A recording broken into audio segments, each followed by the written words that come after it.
반갑습니다. 오늘도 미디어 예배지만 우리가 함께 예배하고 있음을 감사하면서 정말 이 말씀을 또 기대하며 나아가길 원합니다. 오늘은 우리가 한 달 동안 김영국 목사님을 통해서 어게인 우리의 발바닥이 닿는 곳에서라는 주제로 여호수아 말씀을 쭉 보며 함께 여호수아와 함께 걷고 있었는데요.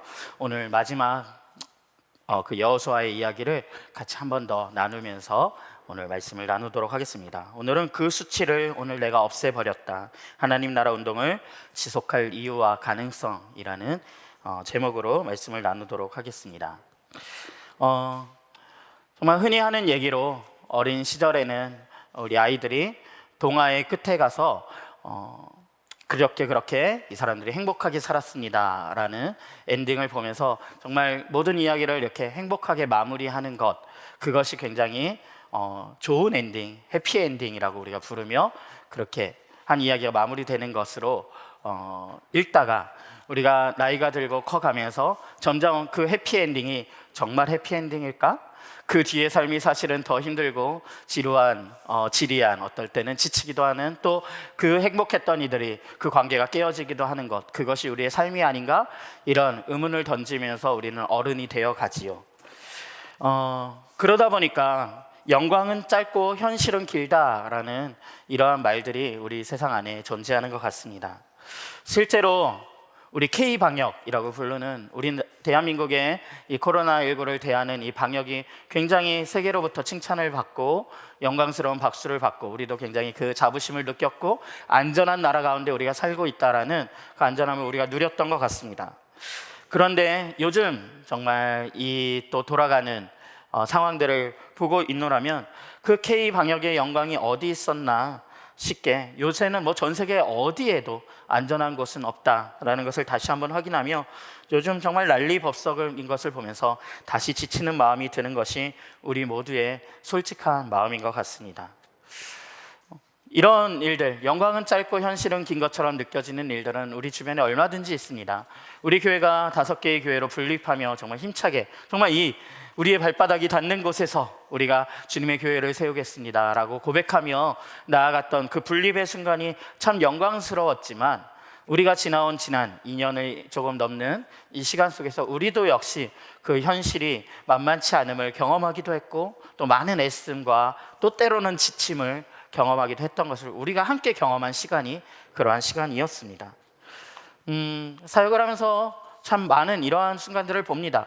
세례를 받는 이들이 참 뜨거운 마음으로 그 첫걸음을 내딛었지만 그 걸음이 어떤 때는 정말 지치기도 하고 넘어지기도 하는, 정말 그것은 현실이고 삶이라는 긴 시간 속에서 이루어지는 일들이라는 것을 보기도 하고요. 언약가족 디딤돌 수료식 가운데 정말 힘차게 정말 축복받으며 감사와 기쁨 가운데 세워지는 그 언약 가족들의 삶은 또 그 뒤에 더 길게 이어지는 삶이기도 합니다. 마찬가지죠. 목자 파송을 받는 가정교회들을 보면서도 정말 그 가정교회의 삶은 그 뒤의 삶이 진짜라는 것을 우리는 보기도 합니다. 네, 언제나 현실은 더 길죠. 요즘 특히 정말 각 가정교회들, 우리 가족들이 정말 이제 좀 모일 수 있는 상황이 되면서 힘을 내려다가 코로나로 심각해지는 이 상황 속에서 정말 주저앉는 것 같다는 감각을 많이 느끼시는 것 같아요. 뭔가 애썼는데, 그리고 새로운 그 애씀이 새로운 열매로 새로운 스테이지로 나아가는 것 같았는데 또다시 이것이 되돌아가는 것 같은 감각을 느낄 때 뭔가 애썼던 것들이 소용없는 것 같다라는 생각을 느끼는 것 같습니다. 이걸 전문 용어로 현타라고 하죠. 현실 자각 타임이라는, 현타가 오는 경험들을 우리가 이 예배를 드리고 계신 당신뿐만 아니라 우리 모두가 사실은 경험하고 있는 상황인 것 같습니다. 이러한 고민은 하나님 나라 운동을 하면서 자주 어쩌면 우리가 어쩔 수 없이 필연적으로 맞닥뜨리게 되는 상황입니다. 성경을 읽다가도 이런 현타를 마주하게 되는 상황을 우리는 맞이하게 됩니다. 여호수아서의 마지막 장면은요, 우리 모두를 기대에 차게 합니다. 여러분들이 23장, 24장 그 여호수아의 마지막 장면을 어떠한 감각으로 읽으셨는지 모르겠어요. 여러분, 제가 짐작컨대 여러분은 굉장히 낭만 없이 읽으셨을 것 같아요. 그 부분을. 이 여호수아 뒤에도 얼마나 두꺼운 성경책이 우리를 기다리고 있는지 우리는 모두는 알고 있기 때문에, 그 두꺼운 분량이 필요하다는 것을 알고 있기 때문에 여기에 별 감정 없이 여호수아서의 마지막 장들을 읽으셨는지 모르겠지만, 이 장면들만, 여호수아서만 따로 딱 떼어서 놓고 보면 이 장면요, 마치 영화 레미제라블의 마지막 장면이라든가 죽은 시인의 사회에서 모든 학생들이 그 책상 위로 올라가서 감격스럽게 엔딩을 마무리하는 참 벅차오르는 장면과 같은 장면이 사실 이 장면이거든요. 모든 땅 정복과 분배가 완료된 후에 여호수아가 나와 내 집은 여호와만을 섬길 것이다 선언을 하고, 이스라엘을 전체를 향해 여러분도 선택을 하라, 여호와만을 섬겨야 할 것이다, 그러나 당신들은 그렇지 못할 것이다 라고 경고를 하자 온 이스라엘 백성이 함께 일어나서 아닙니다, 우리는 주님만을 섬길 것입니다 라고 대답을 합니다. 거기에 여호수아가 한 번 더 태클을 걸자 우리가 주 우리의 하나님을 섬기며 그분의 말씀을 따르겠습니다 라고 대답을 합니다. 그러면서 그 모든 말씀을 율법책에 기록하여서 큰 돌을 가져다가 상수리나무 아래에 두고 증거로 삼으며, 이 모든 일 후에 성경의 기록입니다, 여호수아가 생전에 줄곧 주님을 섬겼고 이스라엘 역시 주님께서 베푸신 모든 일을 아는 장로들이 살아있는 날 동안에 주님을 섬겼다라며 감동적으로 여호수아가 마무리가 됩니다. 여호수아의 모든 기록이 이렇게 마칩니다. 여러분, 그들이 이 감격스러운 장면을 연출하기까지, 이 고백을 할 수 있기까지 얼마나 많은 고생을 하며 정말 광야에서 얼마나 오랫동안 떠돌았으며 그 어려울 수 있는 전쟁들을 해왔으며, 우리가 배우는 이 공동체의 원리들과 리더들의 역할, 따르미들의 역할을 성실하게 최선을 다하여 감당하며 때론 넘어지기도 했지만 다시 일어났으며 여기까지 왔는지 우리도 보아서 그 증인이 되어 알고 있지 않습니까? 그렇게 걸어온 길의 끝에서 이들은 이렇게 감동스러운 고백을 나누고 있는 거예요. 여러분, 이 정도 분위기라면 이후의 이야기를 기대할 법도 하지 않나요? 아무런 감격 없이, 기대감 없이 이 성경을 23장을 읽은 여러분들, 모든 분들 회개하시길 바라요. 여러분이 만약 진짜 성경을 처음 읽으시는 분이었다면 이 이야기를 읽고 나서 이 뒤의 이야기가 너무나도 궁금했을 것입니다. 이 놀라운 일들, 이 벅차오르는 감격을 맞이한 이들 이후에 어떻게 살았을까? 그러나 정말 그 순전함을 모두 잃어버린 우리는 그래도 그 안 가운데 그 순진함을 지키신 분이 있다면, 기대에 차서 여호수아 다음 책인 사사기를 읽다 보면 죄송하지만 정말 실망스럽기 짝이 없습니다. 사사기 1장에서만 잠시 그 영광을 이어가는 듯한 분위기가 이어진 후에 그건 정말 페이크 같아요. 그 페이크를 한 후에 바로 마주치는 기록은 이런 분위기입니다. 사사기 2장 2절부터 4절까지의 기록인데요, 제가 읽어드릴게요. 너희는 이 땅의 주민과 언약을 맺지 말고 그들의 단을 헐어야 한다 하였다. 그러나 너희는 나의 말에 순종하지 않았다. 너희가 어찌하여 이런 일을 하였느냐? 내가 다시 말하여 둔다. 나는 그들을 너희 앞에서 몰아내지 않겠다. 그들은 결국 너희를 찌르는 가시가 되고 그들의 신들은 너희에게 우상을 숭배할 수밖에 없도록 올가매는 올무가 될 것이다. 주님의 천사가 온 이스라엘 자손에게 이 말을 하였을 때 백성들은 큰 소리로 울었다. 그 모든 백성들이 우는 사건이 2장에서 벌어져요. 그리고 몇 절 더 가서 2장 10절에서 13절에 이런 기록이 또 나옵니다. 좀 시대가 바뀌었거든요. 근데 또 이런 장면이 나와요. 그리고 그 세대 사람들도 모두 죽어 조상에게로 돌아갔다. 그들이 죽은 뒤에 새로운 세대가 일어났는데 그들은 주님을 알지 못하고 주님께서 이스라엘을 돌보신 일도 알지 못하였다. 이스라엘 자손이 바알 신들을 섬기어 주님께서 보시기에 악한 행동을 일삼았으며 이집트 땅에서 그들을 이끌어내신 주 조상의 하나님을 저버리고 주위의 백성들이 섬기는 다른 신들을 따르며 경배하며 주님을 진노하시게 하였다. 그들은 이렇게 주님을 저버리고 바알과 아스다롯을 섬겼다. 여러분, 이게 몇 장이라고요? 사사기?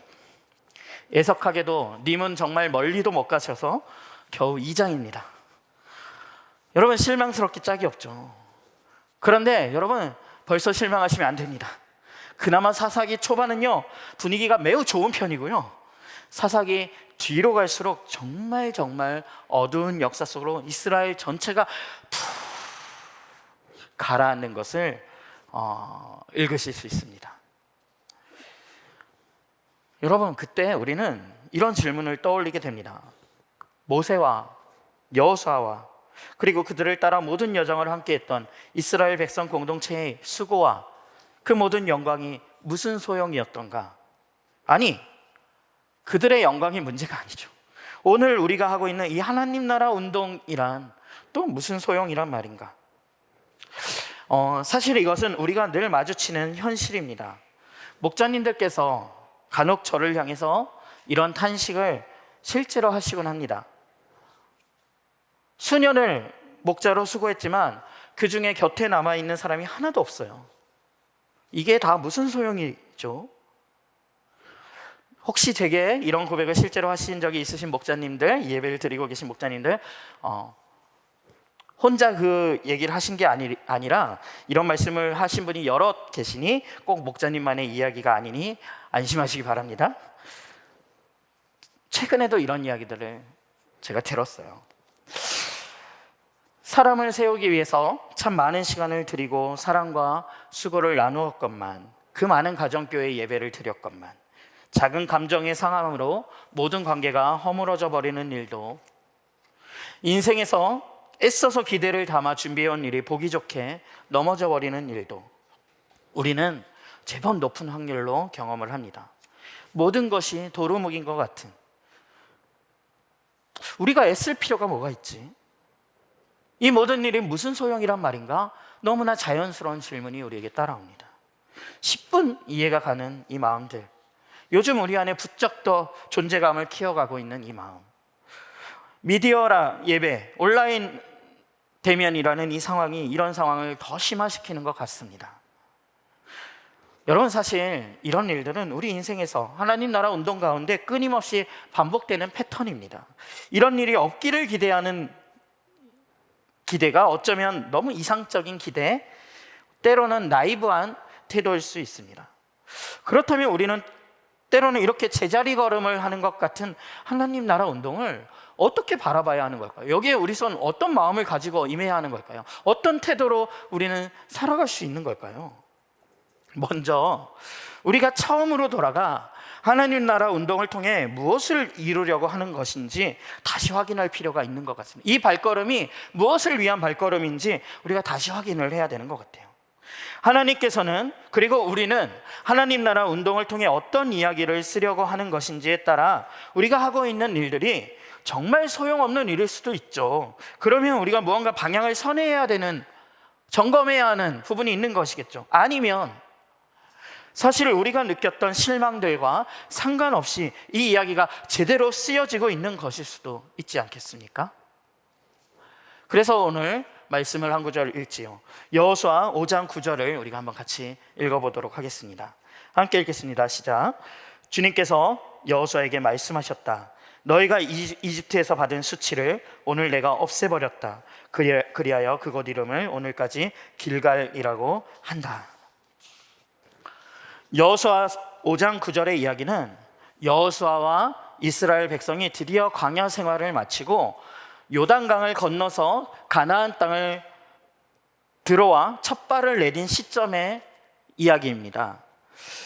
참 놀랍게도요, 이때 딱 이 시점부터 광야에서 그렇게도 매일 내리던 만나가 딱 내리지 않았어요. 이제 이야기가 새로운 스테이지에 선 것입니다. 여리고성은 이제 무너지기 직전이고, 여리고성을 눈앞에 두고 길갈이란 지역에서 그동안 광야 생활을 하느라 할례를 행하지 못했던 다음 세대들, 이스라엘 백성들의 그 다음 세대들에게 할례를 행하고, 하나님께서 광야 생활의 마침과 가나안의 시작을 알리며 이 시점의 일들, 지금 지나온 일들과 새로운 일들을 해석하며 의미심장하게 그동안의 일과 앞으로의 일을 한 가지 단어로, 한 문장으로 그 의미를 표현하시는데, 그것이 너희가 이집트에서 받은 수치를 오늘 내가 없애버렸다라는 이 말입니다. 요단강을 건너서 가나안 땅에 들어온 일에 대해서 하나님은 수치를 없애버렸다라고 표현하십니다. 무슨 수치를 없애셨다는 것일까요? 여기에 나오기로는 너희가 이집트에서 받은 수치입니다. 당연히 이집트에서 받은 수치, 우리의 기억은 성경을 잘 읽으신 분들이라면 출애굽기를 떠올리실 것입니다. 출애굽기에서 하나님께서 바로와 싸우시며 보여주시는 재앙들, 10가지 재앙 이야기, 우리가 잘 알고 있는 그 재앙 이야기는 단순한 기적, 하나님이 이런 기적을 행했어, 이런 이야기가 아닙니다. 우리가 지난 5월에 박정원 목사님을 통해서 출애굽기 말씀 시리즈를 들었지요. 출애굽에서 이집트에서 이집트와 하나님의 대결은 이집트의 체제와 하나님이 다스리시는 나라의 그 체제 간의 대결 이야기였습니다.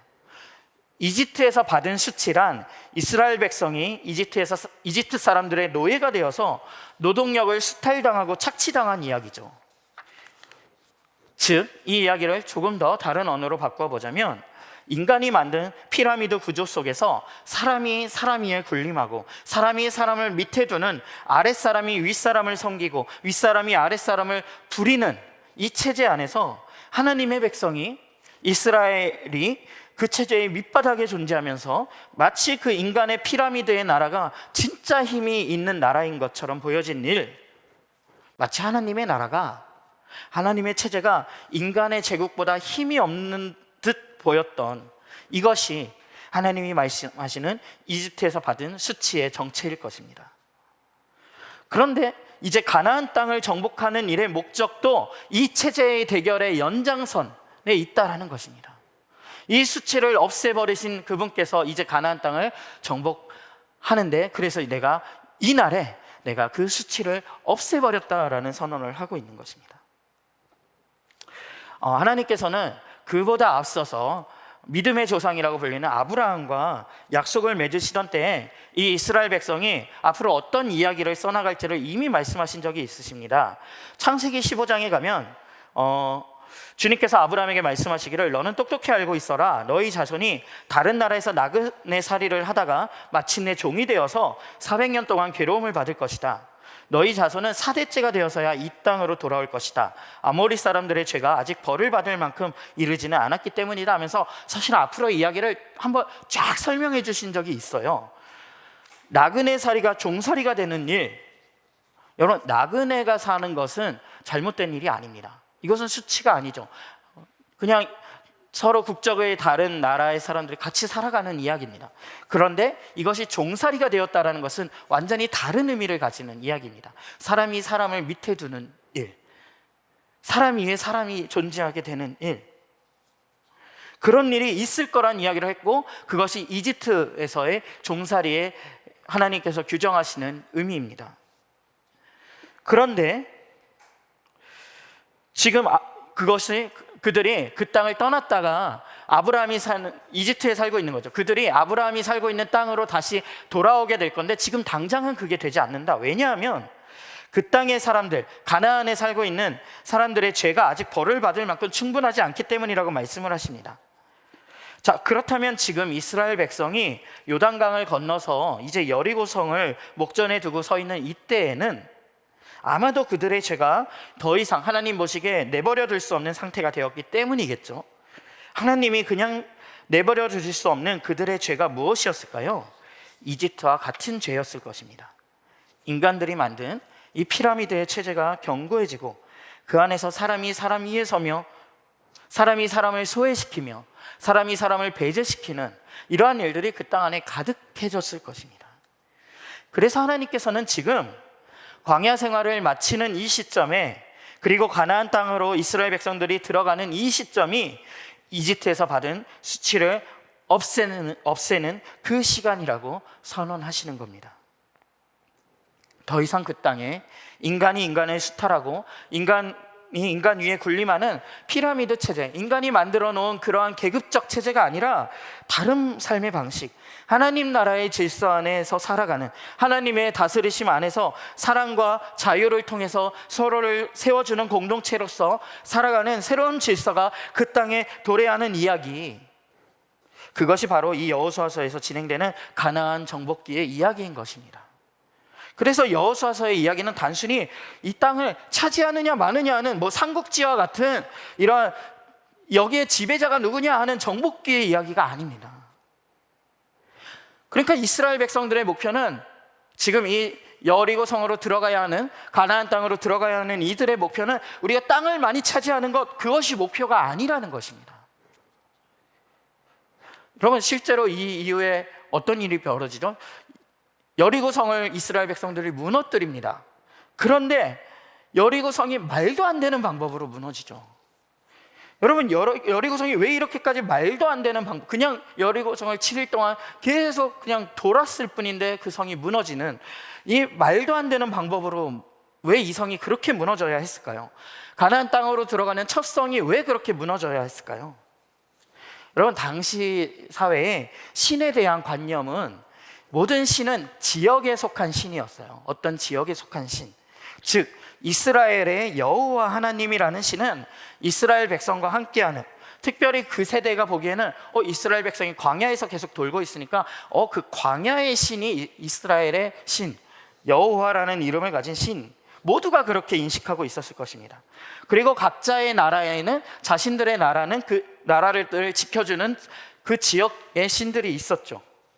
그런데 여리고 성이 인간적인 어떤 군사적인 행동과 아무런 관련이 없어 보이는 어처구니 없는 방법으로 무너졌을 때 이것은 가나안 땅에 사는 모든 이들에게 엄청난 충격이 되었을 텐데, 왜냐하면 누가 봐도 이것은 명백히 이스라엘 백성들의 그 신이 한 전쟁, 신이 벌인 일, 광야의 신인 줄 알았던 그 신이 요단강을 넘어왔는데도 여전히 신이라는 사실을 그들이 알게 되었고, 이것은 그들에게 굉장한 충격과 공포, 좌절을 안겨주었을 것입니다. 즉, 여러분, 이것은요 신들의 싸움이었고, 이집트의 열재앙도 왜 열재앙이 필요했나요? 그 이집트의 신들을 하나하나 깨부시는 사건이었던 것입니다. 그 얘기인 즉슨 우리는 신들의 이야기를 굉장히 신화적으로 받아들이지만 이들은 자신들이 믿고 살아가는 세계관, 그 체제를 떠받치는 그 믿음, 그 체제의 싸움이었던 것입니다. 그것을 하나님께서 지금 무너뜨리고 있는 거예요. 신약 성경에서도 이 싸움이 단순히 땅을 정복하는 이야기가 아니라 이런 세계관의 싸움, 질서의 싸움, 체제의 싸움이었음을 보여주는 구절이 있습니다. 히브리서 4장 8절을 함께 읽어보겠습니다. 여호수아가 그들에게 안식을 주었더라면 하나님께서는 그 뒤에 다른 날이 있으리라는 것을 말씀하시지 않았을 것입니다. 히브리서 신약 성경이에요. 그 뒤에 예수님이 오신 후에 나오는 말인데 여호수아에 대한 이야기가 나옵니다. 여호수아가 그들에게 안식을 주었더라면, 그러니까 여호수아가 그들을 이끌고 가나안 땅에 들어가는 이야기의 목적이 뭐였냐면 그 땅에 안식을 가져오는 것이었다라고 신약 성경은, 히브리서는 규정을 하고 있는 거예요.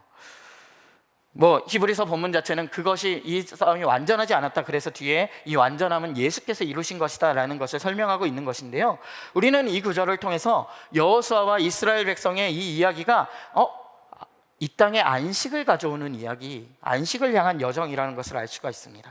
그럼 안식이란 단어는 좀 어렵죠. 이 안식이라는 것은 우리가 좀 더 쉬운 말로 해보자면 평화, 하나님 안에서의 쉼을 통한 평화라고 할 수 있는데요, 평화를 가져오는 이야기, 사람이 사람 아래에서 지배받고 있는 상황은 평화가 없는 상황이죠. 사람이 사람을 소외시키고 배제하는 상황, 차별하는 상황은 평화가 없는 상황입니다. 하나님이 다스리시는 나라 가운데 임하는 평화, 그 안식을 그 땅에 살아가는 사람들에게 나누어 주는 것, 그 땅에 그 평화를 이루는 것, 그 안식을 이루는 것, 그것이 이 발걸음의 목적, 이 이야기가 어떤 이야기인지, 이 이야기가 진짜 이 이야기였다라는 것을 지금 말하고 있는 것입니다. 여러분, 그것을 우리 시대로 돌려서 우리가 싸우고 있는 싸움, 우리가 지금 써나가고 있는 이야기 역시 그러한 이야기라는 것입니다. 2021년이라는 현실 속에서 우리가 써내려가고 있는 이야기가 이와 동일한 이야기라는 전제 아래 우리가 이 여호수아 말씀을 읽고 있는 것이죠. 그러면 그 전제 아래 우리의 이야기를 어떻게 바라보아야 할지도 우리가 이제는 정리해 볼 수 있습니다. 먼저는 우리 자신이 이런 피라미드의 질서가 아니라 이러한 어떤 세상에서 하이라키의 구조 속에서 위로 올라가고 내려가는 이러한 질서 속에서 우리가 살아가는 것이 아니라 하나님 나라의 질서와 원리 안에서 우리가 살아가고 있는가? 그것이 우리의 이야기가 잘 가고 있는지를 점검하는 기준이 될 수 있을 것입니다.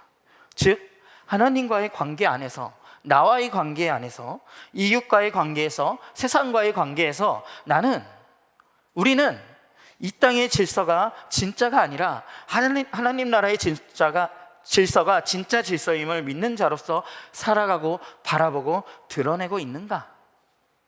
예를 들어서 나는 나 자신을 세상의 기준에 맞추어 못난 인간이라는 열등감에 눌려 사는 대신 그 열등감을 숨기고 다른 사람들에게 나의 뛰어남을 증명하려고 하는 존재로서 살아가는 대신에 그리스도 안에서 완전히 용납받은 새로운 피조물로서 나는 특별한 존재이며 그리스도 안에서 새로운 가족, 새로운 공동체에 속한 자라는 사실을 고백하며 그 진리를 존중하면서 내가 그것을 믿고 정말 바라보고 따라가고 있는가? 나는 다른 사람들에 대해서도 그렇게 바라봐주고 누군가가 나를 통해서 이런 영역에 대한 인식이 바뀌어지고 있는가? 내가 그것을 바꾸는 데 관심을 가지고 있는가? 단순히 어떤 사람과 내가 그 사람과 나와 관계가 지금도 좋은가? 지금도 그 사람이 내 편인가? 이것은 우리의 평가 기준이 아니라는 것입니다. 그 사람이 나를 좋아하는가 싫어하는가? 이거는 우리의 이야기와 아무 상관이 없다는 것입니다. 우리의 교회가, 우리 공동체가 분립 이후에 얼마나 안정적인가? 얼마나 성공적이고 얼마나 성장했는가? 이것은 우리의 평가 기준이 아니라는 것입니다. 우리가 직면한 어려움 속에서도 하나님 나라의 질서가 진짜임을 고백하는 이야기를 우리 공동체가 써내려가고 있는가? 우리의 선택들이, 우리의 모임이, 우리의 예배가, 우리의 결정들이 그 이야기를 써내려가고 있는가? 이것이 진짜 중요한 질문입니다. 그래서 여호수아서 이야기 안에서 아간이 범죄한 이야기는 너무나도 심각한 범죄였던 것입니다. 하나님이 그 수치를 씻어버리겠다, 내가 그 수치를 없애겠다라고 말씀하셨는데 그 수치의 결정판이 되는, 정말 자기의 이익을 위해서 모든 공동체를 속이는 새로운 이야기를 써내려가야 할 공동체 안에서 세상의 질서를 따르는 그 이야기가 발생했을 때, 그것도 이야기가 시작되는 시점에 그 이야기가 일어났을 때 이것은 심각한 일이었던 것입니다. 여러분, 이 대결은 사실은 하나님께서 이미 우리에게 다 승리하신 일이다, 이 대결 가운데 하나님이 이미 승리하셨다라고 우리에게 선언하심으로 우리에게 이미 승리가 주어진 대결입니다. 그런데 동시에 우리는 아직 완성되지 않은 하나님 나라, 지금도 이루어지고 있는 하나님 나라라는 현실 속에서, 우리의 현실 속에서 우리가 여전히 벌이고 있는 싸움이라는 것을 기억하는 것이 중요합니다. 저희 설교자들, 더불어함께교회 설교 사역을 맡은 이들과 함께 스터디를 좀 하는 모임을 가지고 있는데요, 그런 스터디를 하다가 어느 달에는 코로나19 기간에 다음 세대에 대한 고민을 좀 담은 책을 함께 읽고 나누는 시간을 가질 기회가 있었습니다. 근데 그 책이 던지는 질문 중에 굉장히 저에게 좀 인상적으로 남았던, 전 사실은 돌아보게 했던 문제의식이 있었는데, 코로나 기간에 우리 대한민국의 우리 아이들이 그들이 바라보고 경험하는 세상에 대한 이야기였거든요. 그들은 이 코로나19가 발생하고 나자 온 나라가, 온 어른들이 온통 자신들의 학업에 대해서, 자신들이 공부를 못할까 봐 그것만 걱정하는 세상을 만났다는 거예요. 그러니까 자기들의 친구 관계를 고민해 주는 사람은 아무도 없고, 자기들 안에 어떠한 고민들과 그 성장 가운데 고민하고 있는 여러 삶의 정말 다양한 고민들이 있는데, 모든 어른들과 이 대한민국이라는 국가와 부모님들조차 온통 자신들이 공부를 못할까 봐 그것만 걱정하는 나라, 이들이 마주치면서 이들이 경험하게 된 메시지는, 이들이 받은 메시지는, 아, 내 삶에서 중요한 것은 공부뿐이구나. 내가 어느 대학에 가는가? 그것이 내 삶에서 유일하게 중요한 것이구나. 그것만 걱정하면 되는 것이구나 라는 메시지를 정말 적나라하게 받았다라는 것입니다.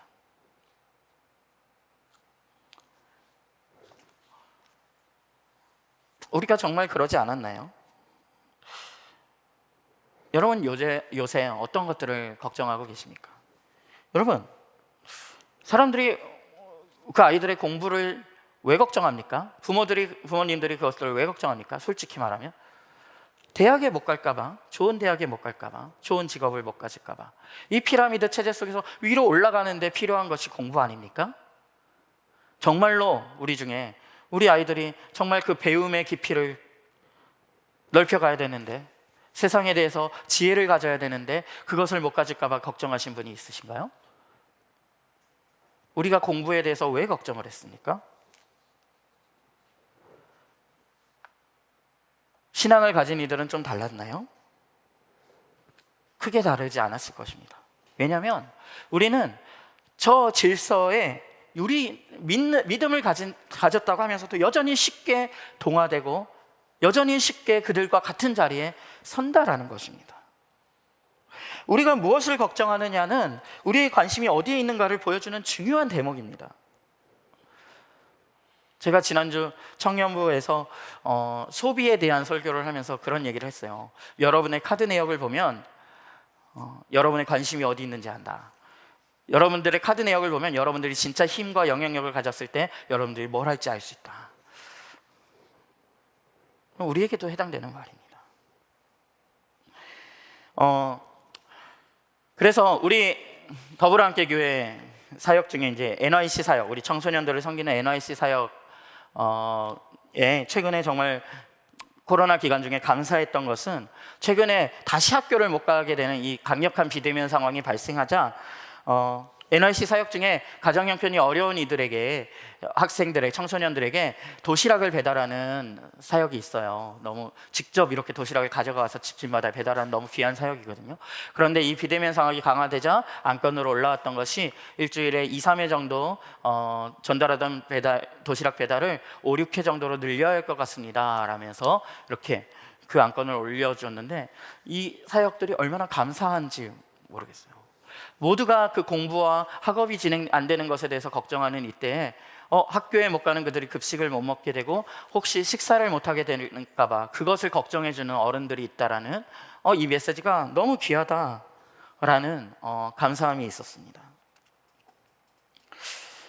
여러분, 우리 안에 이 세상의 질서와 하나님 나라의 질서, 이 체제와의 대결이 여전히 존재하고 있고, 여러분, 우리가 이 대결을 결코 무시할 수 없다는 것을 우리가 인정해야 됩니다. 우린 이 대결의 한복판에 서 있는 사람들입니다. 우린 구원받은 사람들이고 하나님 나라에 속한 사람들이고 하나님 나라의 백성된 자들이지만, 여러분, 이 대결이 우리 안에 여전히 진행되고 있다는 것입니다. 죄의 지배와 영향력이 우리를 영원히 규정하고 올가맬 수는 없지만 우리는 여전히 그 강력한 영향권이 존재하는 세상 속에서 살아갑니다. 여전히 그 죄된 세상, 죄는 자신의 권리를 주장하면서, 그 자기중심성은 자신의 권리를 주장하면서 우리에게 나의 자신의 영향력을 받아들이라고 요구를 합니다. 하나님께 속한 사람들도 이 싸움을 한다는 것입니다. 여러분, 로마서, 이 싸움을 적나라하게 보여주는 로마서라는 신약 성경에 가면 로마서 8장에 가면 성령에 속한 사람들이 나와요. 근데 거기에 여전히 이 성령에 속한 사람들이, 성령을 쫓는 사람들이 육신을 쫓는 사람과 대결을 하고 있는 모습을 보여줍니다. 그 가운데 여전히 씨름하고 있음을 보여줘요. 성령께서 우리에게 우리는 변화된 존재, 새로운 피조물이다라는 것을 끊임없이 우리에게 주장하고 증언하십니다. 왜 근데 그분이 우리에게 주장하고 증언을 하실까요? 그 주장과 증언이 필요하기 때문입니다. 우리의 삶이 이러한 대결의 현장 가운데 있기 때문입니다. 이 성령께 순종해서 그 정체성을 우리가 이 순간순간마다 받아들일 수도 있고 그렇지 않을 수도 있다는 거예요. 여러분, 우리가 경험하고 있는 이 모든 상황들, 하나님 나라 운동 가운데 낙심되는 상황들이 있습니까? 이것이 도루묵이 된 것이 아니라 이 체제의 전쟁의 한복판에 우리가 있다라는 것을 말해주는 대목인 거예요. 여러분, 사사기가 보여주는 것도 이 사사기 시대에 하나님을 따를 것인가, 다른 인간들이 만들어 놓은 그럴듯해 보이는 저 체제와 방식을 선택할 것인가, 이 갈등이 존재하고 있다는 것을 우리에게 보여주는 거예요. 이건 전혀 이상한 일이 아니에요. 그 대결은 오늘 우리에게도 존재한다니까요. 사사기가 보여주고 있는 것은 여호수아서의 이 여정이 소용이 없다는 것을 보여주는 것이 아니라, 오히려 이 체제의 전쟁이, 정말 이 체제를 부정하는 공동체가 정말 이 땅 가운데 실제로 그것을 선언했고, 그곳에서 여전히 그 싸움이 벌어지고 있다는 것을 보여주는 것입니다. 그런데 안타깝게도 아까 읽은 사사기 2장에서 뭐라고 적혀 있었죠? 이스라엘 백성들이 끝에 읽으면 바알과 아스다롯을 섬겼다라고 말하잖아요. 이건 이들이 대종을 했다는 게 아니에요. 종교를 적는 난에 기독교라고 적는 대신 불교 이렇게 적었다라는 뜻이 아니라, 이들이 기독교라고 적으면서도 실제로는 바알과 아스다롯의 체제에 굴복했다라는 것이요. 여러분, 바알은요, 풍요의 신이에요. 풍요의 신. 아스다롯은 바알의 배우자인데, 아스다롯에게 제사를 드릴 때는 성적으로 문란한 일들을 하는 문화가 그곳에 동반됐었어요. 그들이 무엇을 쫓았는가, 그들이 삶으로 어떤 이야기를 써내려 갔는가, 여기에 중요한 방점이 있는 거예요. 그들의 삶을, 그들이 종교란에 기독교라고 적었는가 아닌가, 그들이 종교 인구 분포에서 어디에 속했는가, 이걸 보고 성경이 선언을 한 것이 아니라, 그들의 삶을 보고 하나님께서는 그들이 바알과 아스다롯을 섬겼더라 라고 거기에 하나님께서 그 종교란에 그들의 종교를 적어주신 거예요. 그들이, 이 말인즉슨 그들이 하나님을 신뢰하지 못하고 그곳에 풍요가 있을 것 같아서 그들의 체제와 그들의 질서, 하나님이 수치를 없애버리려고 했던 그 체제로 돌아가서 똑같이 뿌리를 내리고 살았다는 거예요. 다른 이야기를 쓰라고 보낸 백성이 거기서 옆나라 이야기에 참여해서 살았다라는 거예요. 그 이야기에 동참했다라는 거예요. 여러분, 이 싸움이 지금도 지속되고 있어요. 우리에게 이 싸움의 현장이 우리의 삶의 현장이라는 것을 아는 그 인정이 필요합니다. 그러니 여러분, 지치지 않는 마음이 우리에게 필요합니다. 우리는 싸움을 하고 있는 거예요. 우리가 적을 쓰러뜨렸지만 새로운 적이 나타나는 것, 지치네. 총을 내려놔 버리면, 단창을 내려놔 버리면 안 되는 것입니다. 이 싸움이 진행 중에 있다니까요. 그렇다면 우리가 하나님 나라 운동을 지속하기 위해서, 조금 더 잘 지속하기 위해서 우리가 어떠한 마음, 어떠한 태도를 가질 수 있을까요? 먼저는요, 우리의 모든 이 싸움이, 이 결과가 하나님의 몫임을 고백하는 것이 필요합니다. 모든 결과는, 또는 열매는 하나님의 몫임을 고백하는 것이 필요합니다. 여러분, 하나님 나라 운동에서 우리의 역할이 뭘까요? 우리의 역할, 흔히 많이 하는 착각이, 우리가 승리를 가져오는 데에 내가 기여하는 것이 우리의 역할이라고 흔히들 생각하는데, 전혀 그렇지가 않습니다. 여러분, 승리를 가져오는 것은 우리의 역할이 아닙니다. 5장 9절 오늘 본문에서 말씀하시기를, 하나님께서 뭐라고 하시죠? 그 수치를 오늘 내가 없애버렸다. 누가요? 내가 없애버렸다. 하나님이 하신다는 거예요. 여러분, 이 죄의 지배와 영향력은 강력합니다. 믿는 자들을 계속 괴롭힙니다. 그 나라가 완성되기까지 그들은 자신의 영향력을 계속 주장할 거예요. 믿는 자들의 특권은 뭡니까? 그 가운데서도 우리가 기뻐할 수 있고 은혜를 주목할 수 있는 것, 그것이 예수 그리스도를 왕으로 따르는 이들이 누리는 복입니다. 하나님 나라 운동의 성과, 열매, 그것은 하나님께 달린 것입니다. 우리가 만난 사람들에게 대한 계획, 우린 다 알 수가 없습니다. 어떤 사람을 만났는데 지금 관계가 이렇게 돼버렸습니까? 여러분의 기대대로 흘러가지 않았습니까? 나의 기대대로 그 관계가 흘러가지 않았습니까? 그 사람을 향한 계획을 우리가 어찌합니까? 그 열매를 만드는 것은 우리가 아닙니다. 그 계획을 세운 이도 우리가 아닙니다. 그런데 우리는 자꾸 이 열매에 대해서 실망을 해요. 하나님 나라 운동은 뭐라고요? 이야기를 써내려가는 것이라. 실적이 아니라 그 길이 옳음을 믿고 걸어가는 이들의 발자취, 이야기란 과정입니다. 연속되는 것을 우린 이야기라고 합니다. 우리가 실적으로만 평가할 것 같으면 이야기를 보는 것이 아니라 그냥 마지막 결산표를 보면 되는 거죠. 우리는 우리의 애씀과 우리의 최선을 드릴 뿐입니다.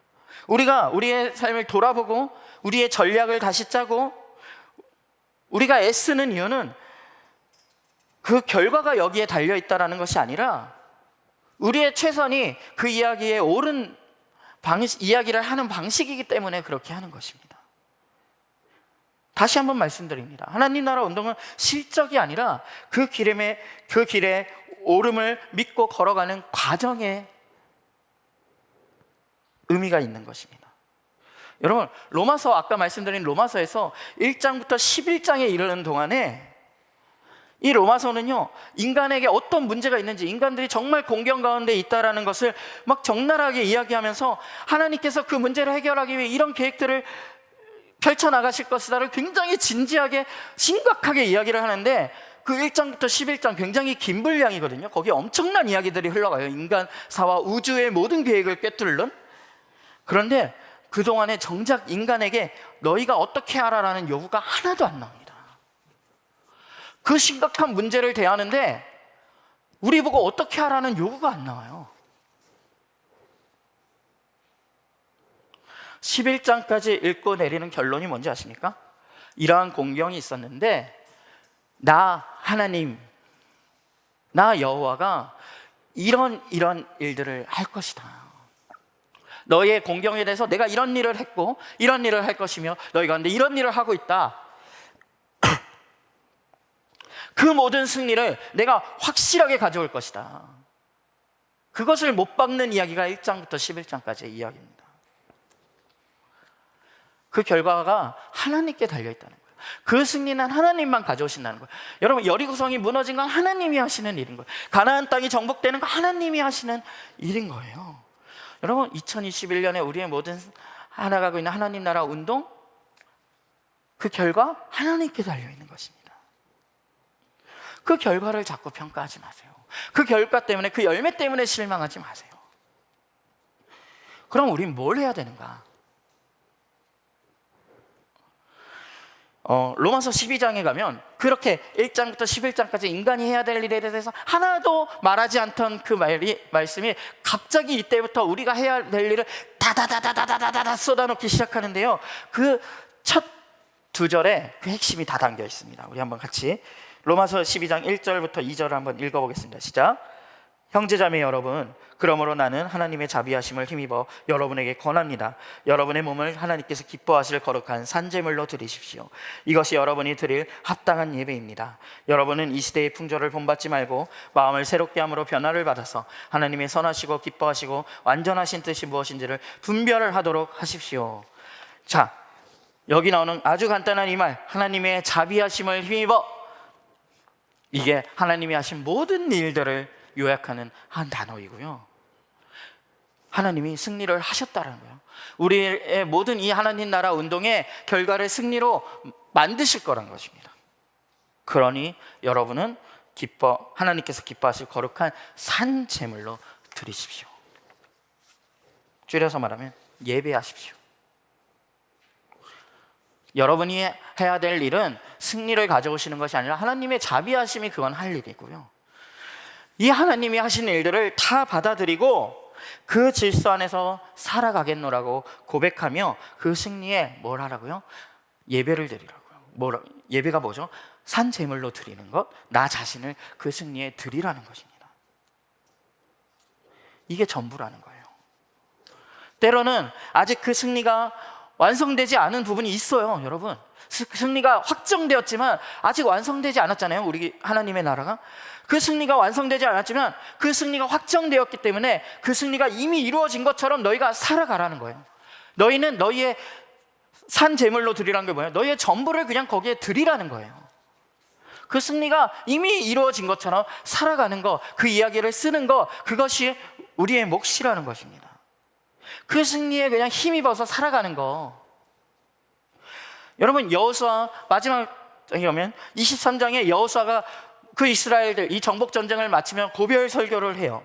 거기에 이 가나안 정복 이야기가 가나안 땅을 막 정복해서 나갔잖아요. 이 안식을 향한 여정이라고도 아까 표현드렸는데, 이것이 무엇을 위한 이야기였는지를 여호수아의 언어로 이야기해 줍니다. 그것이 여호수아 23장 8절부터 11절에 등장을 하는데요. 자, 여호수아의 이 고별 설교는 히브리서 문서의 흔한 전형적인 글쓰기 방식이 있죠. 앞 뒤에다가 계속 같은 이야기를 반복하고 이렇게 샌드위치처럼 싸서 가운데다가 핵심 이야기를 두는 건데, 그 핵심을 지금 읽어보겠습니다. 8절부터 11절입니다. 시작. 오직 당신들은 지금까지 해온 대로 주 당신들의 하나님만을 가까이 하십시오. 주님께서 당신들 앞에서 크고 강한 나라들을 몰아내셨으므로 지금까지 당신들을 당할 사람이 없었던 것입니다. 주 당신들의 하나님이 약속하신 대로 당신들의 편을 들어서 몸소 싸우셨기 때문에 당신들 가운데서 한 사람이 원수 1000명을 추격할 수 있었던 것입니다.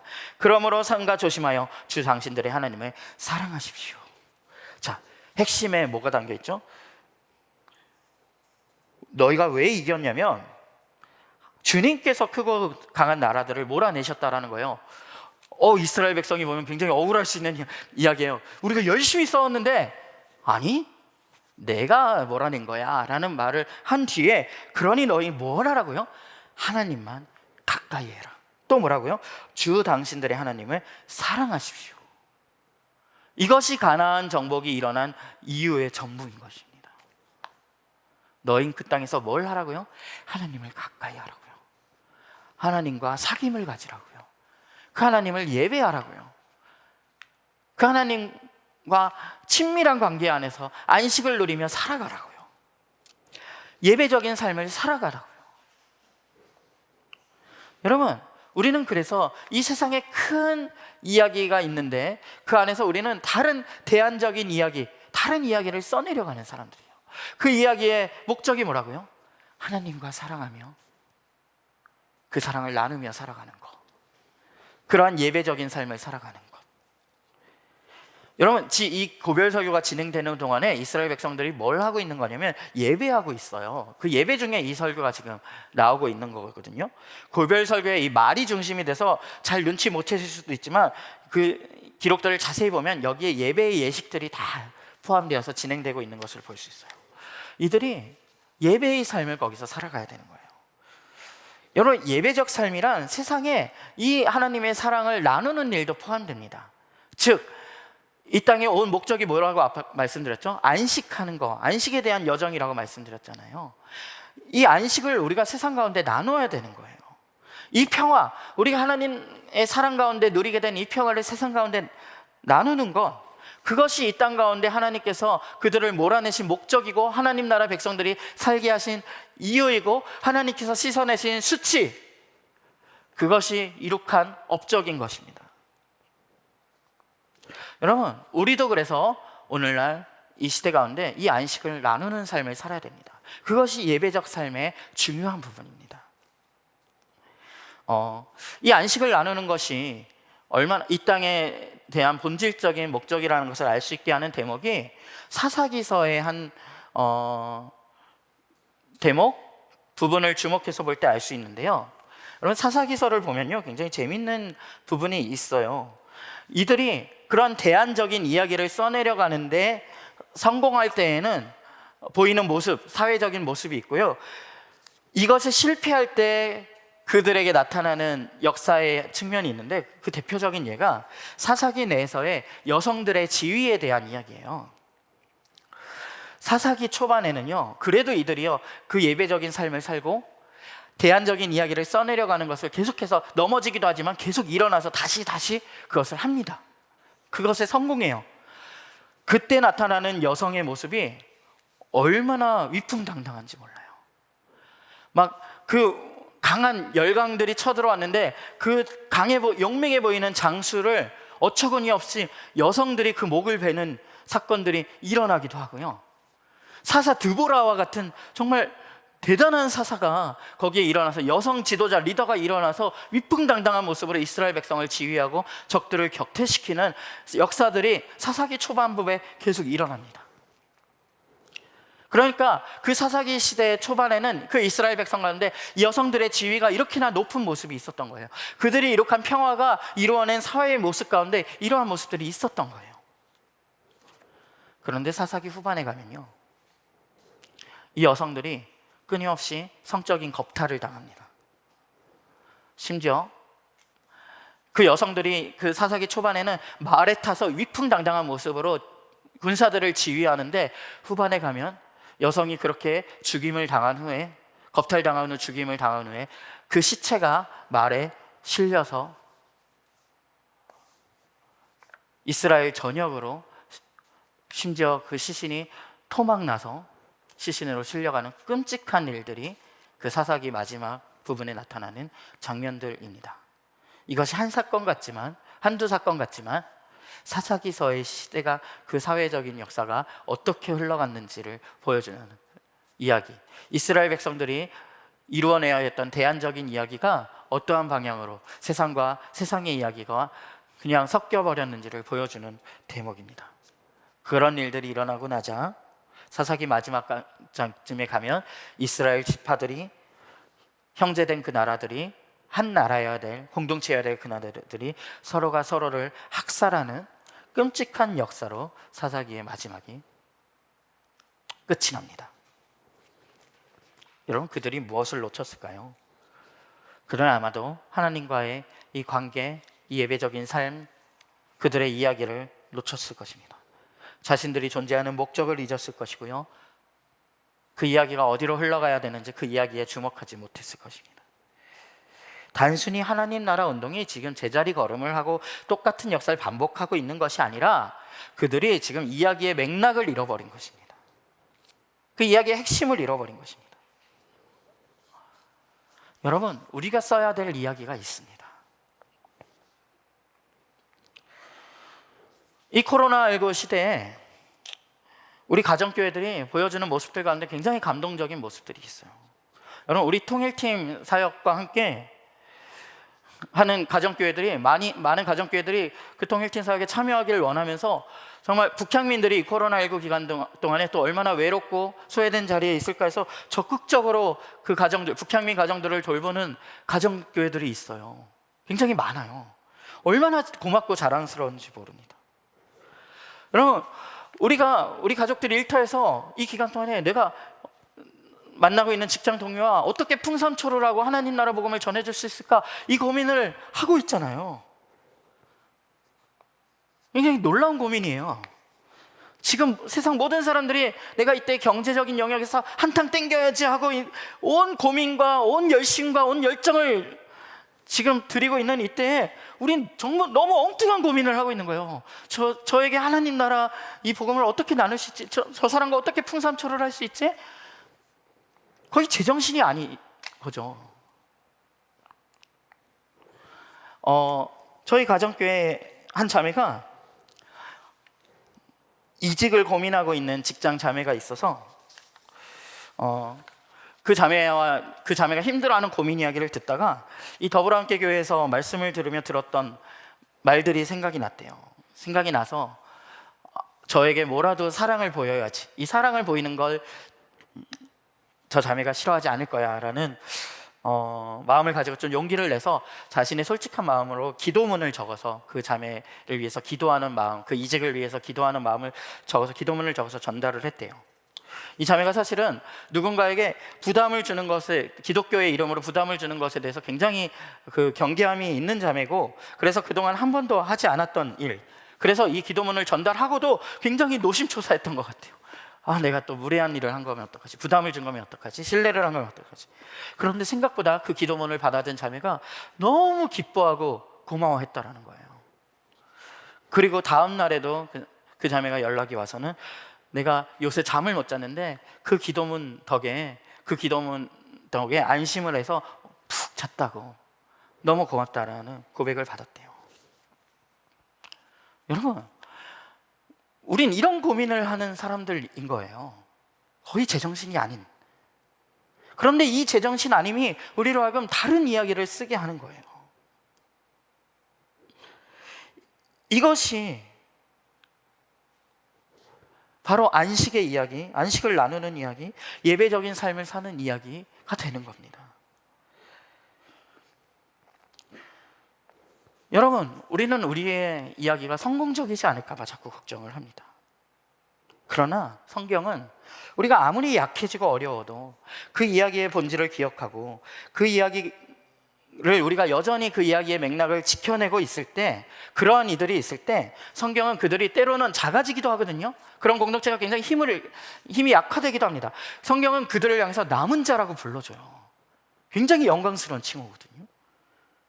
그리고 그들의 존재가 작지 않다라는 것을 하나님은 역사 가운데 계속해서 드러내서 다시금 증명하셔요.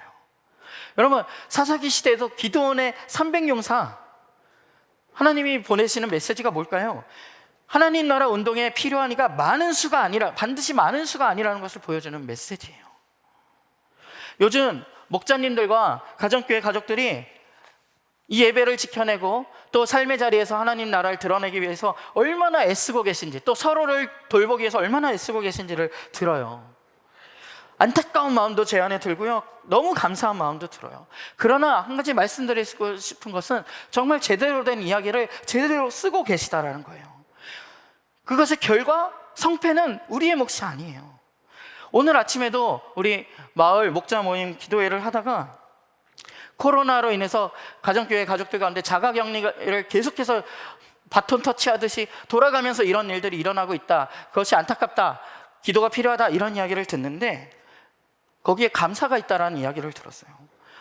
그러한 격리하는 기간에 서로 돌아가면서 서로를 너무 걱정해주고 격려해주고 선물을 보내주고, 이러한 이야기들을 통해서 가정교회 가족들이 이전에 맛보지 못한 풍성한 사랑을 너무 전달받고 누리고 있다라는 이야기를 들었습니다.